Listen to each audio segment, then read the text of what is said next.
क्या आप जानते हैं आतंकवाद को बढ़ावा देने के लिए धर्म को ढाल बनाकर ही क्यों पहली लकीर खींची जाती है? क्योंकि धर्म के नाम पर किसी को भी बेवकूफ बनाना सबसे आसान आविष्कार हुआ है। किसी भी महत्वपूर्ण से महत्वपूर्ण व्यक्ति का समय धर्म की बात करके लिया जा सकता है, पर अलगाववादी बातें करके उसका ध्यान कभी नहीं खींचा जा सकता। इसीलिए पूरी दुनिया में जितने भी आतंकवादी संगठन हैं, वो सभी किसी न किसी धर्म के नाम का सहारा लेकर पहले अपने देश से गद्दारी करते हैं, उसके बाद दुश्मन देशों के इशारों पर नाचना शुरू कर देते हैं। ऐसे ही एक आतंकवादी संगठन के सच के बारे में आज हम आपको बताने जा रहे हैं। जी हाँ, सिखों के लिए अलग स्टेट की मांग करने वाले उन खालिस्तानियों की जिन्होंने अपने आतंक फैलाने के संगठन की रचना ही खालसा शब्द से कर दी। जी हाँ, खालसा शब्द जिसका अर्थ होता है द प्योर, पूर्ण रूप से शुद्ध, यानी सिख ब्रदरहुड। उसे सिख ब्रदरहुड भी कहा जाता है। गुरपतवंत सिंह पन्नू अमृतसर के खानकोट में पैदा हुआ वो शख्स जिसने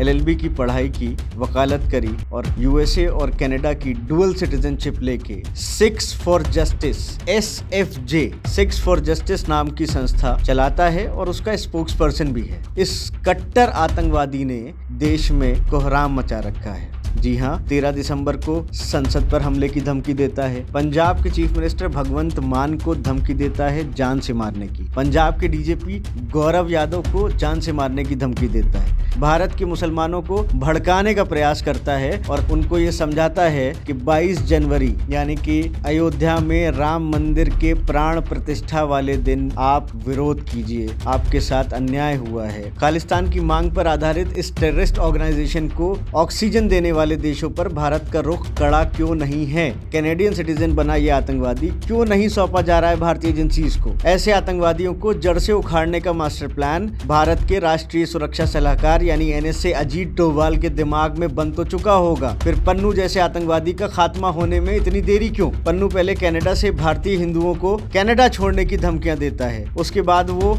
इंडियन एयरलाइंस को बम से उड़ाने की धमकियां देता है, अहमदाबाद के नरेंद्र मोदी स्टेडियम को भी बम से उड़ाने की धमकियां देता है। इतना आतंक फैलाने वाले इस आतंकवादी ने ही भारत के मुसलमानों से 22 जनवरी को होने वाले राम मंदिर प्राण प्रतिष्ठा कार्यक्रम के विरोध करने को उकसाने के लिए सोशल मीडिया पर वीडियो भी जारी किया था।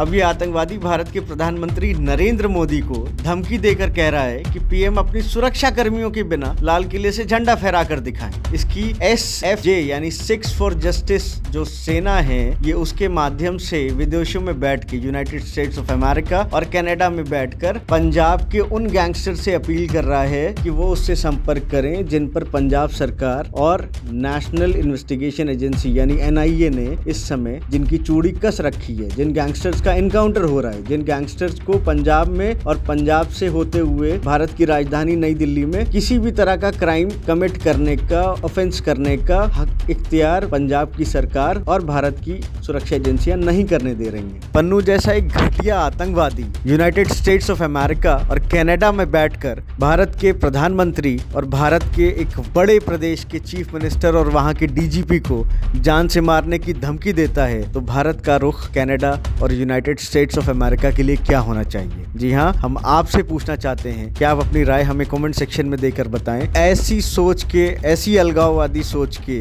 प्रधानमंत्री और मुख्यमंत्री को जान से मारने की धमकी देने वाले आतंकवादी का हश्र भारत को क्या करना चाहिए? द इनकलाब एक्सप्रेस, लखनऊ।